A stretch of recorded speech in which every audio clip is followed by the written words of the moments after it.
네, 예, 그러면 김철 교수님, 예, 간단하게 인사 부탁드리고요. 바로 발표, 예, 시작해 주시길 부탁드리겠습니다. 네, 안녕하세요. 김희철입니다. 네, 오늘 제가 이야기하고 싶은 이야기는 이제 미세먼지 저감을 위한 공간 계획. 근데 이제 사실은 이 부제가 더 정확한 제목이에요. 그래서 우리나라 대도시 미세먼지에 영향을 미치는 토지 이용 요인이 무엇이 있을까? 어떻게 보면 되게 흔한 그런 주제처럼 보이긴 하죠. 예. 그래서 오늘 이야기하는 것들은 사실 뭐 부끄럽지만 이제 이런 여기다가 이렇게 낸 어떤 결과물들을 제가 이제 소개를 하는 자리가 된 거고요. 네, 그래서 제가 어떠한 문제 의식을 가지고 그다음에 그 문제를 해결하기 위해서 어떤 고민을 했고 그다음에 그 결과 이제 어떠한 결과를 이제 도출하게 됐는지 그거를 이제 공유하도록 하겠습니다.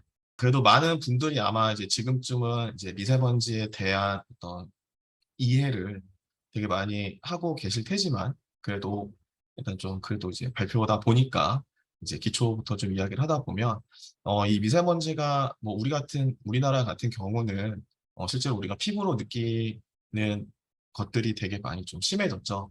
근데 그 이전에 이 미세먼지는 우리 오존과 뭐 이제 우리 낙스와 삭스라고 이야기하는 어떤 그런 대기 오염 물질과 더불어서 사실 우리 인간의 어떤 호흡기와 심혈관 질환에 많은 영향을 미치는 그런 요인으로 되게 이제 많이 이제 주목을 받았던 이제 그런 어떤 대기 오염 물질이라고 할 수 있죠. 이제 과거에는 이 입자의 크기를 기준으로 이제 우리가 10마이크로미터 정도 되는 이제 그런 미세먼지만 관심을 갖다가 최근에는 이제 2.5 마이크로미터보다 작은 어떤 그런 미세 입자들까지도 이제 고민을 하게 되면서 우리가 PM10, 뭐 PM2.5, 뭐 이런 이제 미세먼지들을 이제 우리가 되게 많이 관심을 갖게 된 거였죠. 그러면 우리가 이제 특히 뭐 사실 여기 공간 계획 하시는 분들이 이제 물론 조경을 하시는 분도 계시겠지만 대부분 우리가 도시 지역에 대한 어떤 공간에 관심이 많잖아요. 그러다 보니까 자연스럽게 이 PM이 도시에서 우리가 경험하는 어떤 미세먼지의 어떤 그 메인 소스가 이제 뭘까에 대한 고민도 되게 많았을 거고 그런 연구는 뭐 환경공학에서부터 많이 이제 시작이 됐겠지만 도시 지역의 미세먼지는 주로 이제 어떤 뭐 교통이라든지 뭐 산업, 이제 공장, 그 다음에 이제 뭐 연료를 태우는 이제 그런 것들과 더불어서 그냥 자연스럽게 진짜 자연 현상으로 이런 미세먼지가 발생을 하기도 하고요. 그리고 이제 우리가 특정하기는 되게 어렵지만 우리 인간이 발생시키는 그런 미세먼지도 되게 많더라. 그래서 뭐 전 지구적으로는 이제 미세먼지가 발생하는 데 있어서 어떤 자연 현상으로 나타나는 거는 약 한 22% 정도라고 우리가 알고 있고 나머지 한 78% 정도는 인간의 활동으로부터 이 미세먼지가 이제 발생을 하게 된다라고 이제 알려져 있어요. 부분이 한 25% 정도 되고 이제 산업 부분이 한 18%, 연료 같은 게 이제 한 15%, 나머지 20여 퍼센트 정도가 이제 우리가 확실하게 구분할 수는 없지만 분명히 우리 인간의 활동이 이 모든 게 이제 인간의 활동이긴 하지만 이제 우리 인간이 발생하는 어떤 그런 원인이다라고 이제 뭐 이렇게 어떤 전 지구적인 어떤 기술 통계상으로는 이렇게 알려져 있죠. 그래서 특별히 우리나라 같은 경우는 우리나라 통계를 살펴보게 되면 이제 자연에서 발생하는 어떤 미세먼지는 약 한 16% 정도라서 실제로 이제 나머지 한 84% 정도가 실제로는 인간의 활동에 의해서 이제 발생을 하고 있는 거죠. 어, 저는 개인적으로 뭐 우리나라 대상으로 이제 연구를 했지만 특히 이제 우리나라가 미세먼지 연구하기에 어떻게 보면 최적의 입지. 근데 사실 이거 거꾸로 얘기하면 미세먼지로부터 되게 많은 피해를 받고 있는 어떤 그런 지역임은 뭐 틀림없는 사실이지 않나 그런 생각을 하게 됐고요. 이제 우리나라 같은 경우 이제 미세먼지의 어떤 피해가 되게 어떻게 보면 좀 극적이라고 할 수 있는데 그 이유 중에 하나가 이제 뒤에서도 좀 살펴보겠지만 우리나라 같은 경우는 이 시간의 어떤 변동성이 미세먼지 농도의 어떤 시간의 변동성이 매우 크고요. 연간 평균 미세먼지 농도가 되게 많이 개선되고 있기는 하지만 이제 여전히 어떤 외국의 어떤 도시들에 비해서는 아직 그 평균 농도가 높은 이제 그런 상황이다. 그래서 우리나라의 어떤 도시에서 나타나는 어떤 이런 미세먼지들을 우리가 어떻게 하면 좀 이렇게 관리를 할 수 있으면 되게 좋지 않을까. 그리고 공간 계획을 하는 사람들의 어떻게 보면 사고의 한계 아니면 우리의 숙명이라고 할 수 있는 것처럼 우리는 이런 문제들을 보게 되면 어떻게 하면 공간의 어떤 요인들이 이런 현상에 영향을 미칠까라고 우리가 이제 생각을 하게 되잖아요.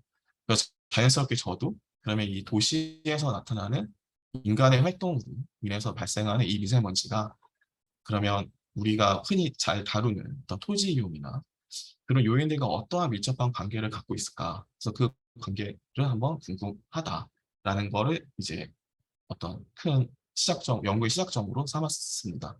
미세먼지 연구는 상당히 되게 좀 많이 되어 있어요. 그래서 또 상식적인 수준에서도 우리가 많이 이해를 하고 있고요, 이미. 근데 저는 특별히 이 연구에서는 이 토지 이용과 관련해서 어떤 이 미세먼지와 토지 이용의 관계를 어떤 랜드 유즈 중심의 어떤 실증 모델을 한번 만들어 보고 싶다. 이제 그런 모델을 만들 수만 있으면 우리가 미세먼지를 줄일 수 있는 뭐라고 해야 되지? 어떤 컨피규레이션이라고 해야 되나? 그런 것들을 우리가 좀 이해할 수 있지 않을까라는 그런 문제점에서 출발을 하게 됐고요. 그리고 기존의 연구보다 이제 제 이번 이 연구에서 좀 어떻게 개선을 하고 또 차별성을 두기 위해서 약간 몇 가지 좀 차별성을 두려고 노력을 했는데요. 그러니까 하루 단위로 측정된 어떤 그런 데이터를 활용해서 이제 어떤 시간의 어떤 그 해상도를 좀 높여보자. 네, 라는 걸 좀 생각을 했고요. 네, 두 번째는 우리나라 같은 경우는 이 하루에도 변동성이 심하기 때문에 그래서 이 변동성을 한번 모델에 한번 좀 반영을 한번 해보자. 아까 변동성을 설명하는 모델을 만들어 보자라는 점과요. 그 다음에 이제 우리가 개별 요인에 대해서는 이해를 잘 하고 있는데 결국 우리가 어떤 계획을 한다고 한다면 어, 이 개별 요인들이 합쳐진 그런 공간이 반응해서 이제 미세먼지가 발생을 하는 거기 때문에 조금 줄이는 그런 모델을 한번 만들어 보고 싶다. 그래서 이 환원주의 오류를 좀 줄일 수 있는 가장 좋은 방법 중에 하나는 이제 각각의 어떤 토지 이용 요인들을 이제 변수화하는 게 아니라 이런 개별 변수들이 합쳐진 그 환경 그 자체를 우리가 측정을 할 수 있으면 우리가 환원주의 오류에서 좀 벗어나는 어떤 그런 모델을 만들 수 있지 않을까. 그래서 제가 이제 막 데이터를 살펴보니까 다행히 우리나라 같은 경우는 도시 지역에 한해서 미세먼지를 측정하는 어떤 측정소가 비교적 잘 구축되어 있어요. 그래서 크게 이 연구의 질문을 구분을 한다면 두 가지 연구의 질문으로 이야기할 수 있는데요. 하나는 아까 이 환원주의 오류를 좀 우리가 제거하기 위해서 이 측정소 주변의 이 토지 이용의 특성을 어떻게 우리가 측정할 수 있을까? 이제 그런 방법을 고민을 하다가 이제 토지형 변수를 가지고 이제 군집 분석, 유형화를 한 거예요. 클러스터링을 통해서 이 측정소 주변의 토지 이용을 개별 변수 측정하는 게 아니고 측정소 주변의 토지 이용을 유형화를 한번 해보자. 예. 그러면 두 가지는 이 작업이 끝난 이후에는 실제로 미세먼지의 농도와 미세먼지의 변동성을 설명할 수 있는 그런 모델을 구축하는 게 두 단계의 어떤 이 과정을 설정을 해서 연구를 진행을 했습니다. 이게 2018년 1년간의 기록을 미세먼지 하루에 측정한 기록을 하루 단위로 박스 플롯을 그린 거예요. 네. 그래서 여기서부터 여기까지가 365개가 될 거고요. 이게 하루 단위의 박스 플롯을 그리면 이런 식으로 표현이 되고 WHO 기준에 의하면 이제 이게 이제 미세먼지 수준이 좋은 그 다음에 이게 보통 이게 나쁨 이 부분이 매우 나쁨인 거죠. 그래서 상당히 좀 충격적인 거는 우리가 미세먼지의 어떤 평균만을 보게 되면 우리나라 아까 1년 연간 평균이 40 몇이었잖아요. 그렇죠? 그러면 1년 연간의 평균을 보면 보통과 아마 좋은 사이에 아마 이제 분포하고 있을 텐데, 네, 실제로 우리가 도시에서 경험하는 미세먼지는 이제 이 변동성이 크기 때문에 제가 외부 외부 공간에서 미세먼지가 심한 날에는 정말 이거 2018년 같은 경우는 요 4월 달에 측정된 값이 500이 넘어요. 500 마이크로그램이 넘을 정도로 되게 심한 미세먼지를 우리가 경험을 하게 되는 거죠. 네. 그래서 미세먼지가 실제로는 오전보다는 오후에 우리가 보면 이제 파란색이 이제 점심시간 끝나고 이제 가장 더울 때 사람들이 인간의 활동이 많을 때 그죠? 실제로 인간의 활동이 많아지면서 미세먼지도 되게 많은 커지는 그것도 변동성도 커지는 그런 양상을 보이는 거를 이제 매 월마다 관측할 수가 있고요. 물론 우리나라의 어떤 그 거시적인 기후의 특성 때문에 여름철에는 우리가 비교적 쾌적한 어떤 북태평양 고기압의 영향을 받아서 우리가 대기가 이제 멈춰 있잖아요. 그래서 엄청 덥고 습하지만 미세먼지 수준은 상당히 안정돼 있는. 하지만 하루를 살펴보면 오전보다는 오후에 미세먼지의 농도와 변동성이 커지는 그런 특징을 보이게 되고 우리가 미세먼지를 본격적으로 약간 이렇게 체감하는 어떤 그 날씨가 추워지는 그 겨울부터 는 미세먼지의 변동성이 이제 여름에 비해서 훨씬 커지고, 네. 하지만 이제 하루 단위로 살펴보게 되면 이제 오후에 미세먼지가 또 똑같이 이제 농도도 높아지고 변동성도 커지는 그런 특징을 가지고 있더라. 그래서 이걸 보고 우리가 미세먼지 연구를 할 때 농도만으로 이야기하는 거는 무리가 있을 수도 있겠다. 그래서 이 변동성을 한번 설명을 한번 해보자. 뭐 이런 거를 이제 좀 이제 문제 의식으로 착안을 하게 된 거고요. 그래서 요거를 이제 표준 편차의 개념으로 한번 취합해 본 거예요. 이 하루의 변동성을. 그래서 2018년 1월부터 그 12월 31일까지 변동성을 보면 이게 엄청나게 넓뛰는 걸 알 수가 있죠. 유형별로의 어떤 각 토지 이용 변수의 특성들은 여기 이제 기술 통계가 있고 이제 여기 뒤에 보시면 이제 뭐 정규성 분포와 이제 사후 분석을 통해서 이제 이렇게 7가지가 독립된 그 유형으로 우리가 볼 수 있다라는 거를 이제 알 수 있었습니다. 그래서 이 이후에는 이 미세먼지의 농도와 그다음에 미세먼지의 변동성을 그 평균 비교를 한번 해봤어요.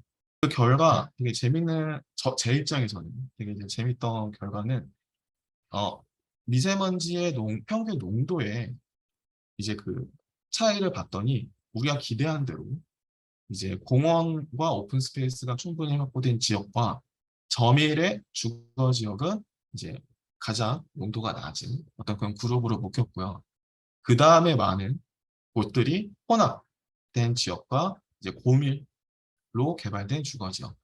그리고 의외로 산업 공업 지역이나 상업 지역, 업무 지역은 미세먼지 농도의 차이가 나지 않는 통계적으로 차이가 나지 않는 어떤 그런 특성을 가졌고요. 이제 변동성 같은 경우도 이제 혼합 지역에서 인간의 활동이 다양하다 보니까 이 변동성은 아무래도 주거 지역보다는 높은 이제 그런 결과가 나타났고요.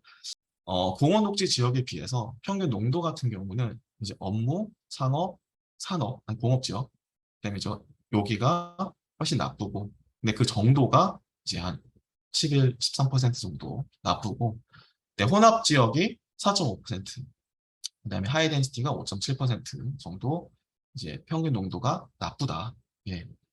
그래서 네, 나쁘고요. 네, 미세먼지 변동성을 보게 되면 이제 공원 녹지 지역에 비해서 이제 업무 지역, 상업 지역, 공업 지역이 20, 30% 정도 더 안 좋고 그 다음에 이제 혼합 지역에서는 12% 정도, 하이 덴시티 레지던셜 에어리어에서는 6.2% 정도 더 높게 나왔습니다. 그래서 어, 제가 이거를 바탕으로 이제 이야기하고 싶었던 거는 이제 우리가 미세먼지를 저감하는 어떤 그런 방안들로서 우리가 개별 토지 이용 요인으로 이야기를 하게 되면 뭐 차량의 이용을 줄이기 위해서 도로를 뭐 줄이거나 뭐 이런 이야기를 할 수도 있지만 예, 실제로 우리가 개발을 할 때 우리가 흔히 이야기하는 우리 혼합적 토지 이용이 분명히 이런 단일 용도보다도 그 미세먼지를 더 낮은 어떤 평균 농도나 변동성이 더 낮은 어떤 그런 공간을 만드는데 유효하다. 그래서 우리가 전통적으로 이야기하는 어떤 혼합형 토지 이용이 미세먼지를 저감하는 데 있어서도 되게 매우 효과적이다라는 이제 그런 이야기를 되게 하고 싶었고요. 분명히 미기후도 예, 이 미세먼지를 평균 농도를 늘리고 이 변동성을 이제 크게 하기 때문에 이 미세먼지를 우리가 또 컨트롤할 수 있는 그런 것들을 좀 고민을 해야 된다.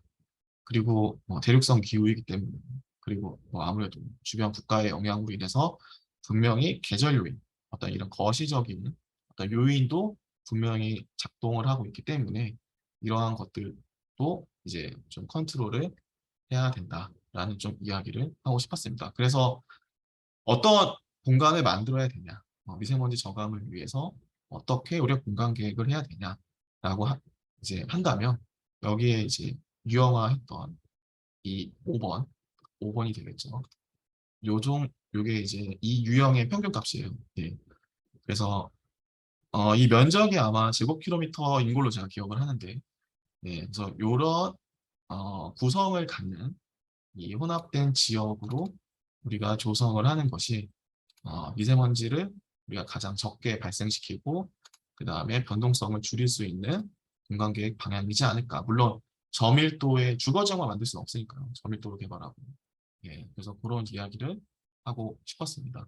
네, 그래서 제 발표를 짧은 시간이지만 네, 경청해 주셔서 네, 대단히 감사합니다.